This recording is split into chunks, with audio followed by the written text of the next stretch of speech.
Malgré les tensions économiques, Tourisme Montréal ne veut pas voir l'été gâché. Les Américains sont toujours les bienvenus. Car les touristes américains sont parmi ceux qui sont les plus nombreux à visiter la métropole l'été. On veut non seulement leur rappeler qu'ils sont toujours les bienvenus, mais aussi leur faire comprendre qu'ils ont tout intérêt à dépenser leur argent ici. Vous menez une offensive dans le nord-est des États-Unis. Expliquez-moi ces affiches que vous déployez. Le dollar est intéressant pour les Américains. Et là, on fait un clin d'œil pour leur montrer tout ce qu'ils peuvent venir chercher de plus à Montréal, de qualité et en surplus par rapport à ce qu'ils peuvent avoir chez eux. Dans ce contexte, l'organisme espère revivre une saison estivale comparable à celle de l'an dernier. 4 millions de touristes internationaux avaient alors visité la ville, représentant environ le tiers de l'achalandage total en 2024. A good T-shirt now. That's a good T-shirt. I hope they come in more people in June, July, August. L'hiver, on le sait, il est long, il est très tranquille. Donc l'été, il faut que les gens soient au rendez-vous.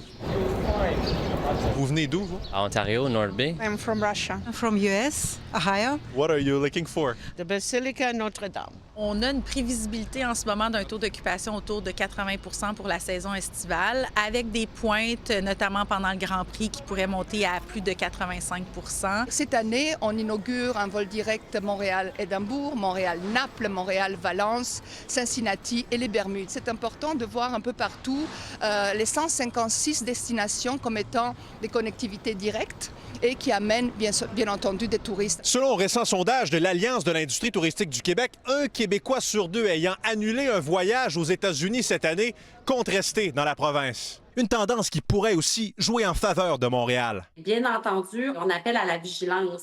On ne veut pas non plus dire « Oh mon Dieu, il va y avoir du monde partout », tout ça. Les Québécois, cette année, contrairement par exemple à la pandémie, ont le choix. Du Grand Prix au Cirque du Soleil, en passant par les spectacles de Katy Perry, Linkin Park et le bungee dans le Vieux, on promet un été haut en couleurs. L'évaluation du prestigieux guide Michelin ce jeudi est aussi très attendue, tant par les touristes que les restaurateurs. The food is amazing. Andy Saint-André, TVA Nouvelles, Montréal.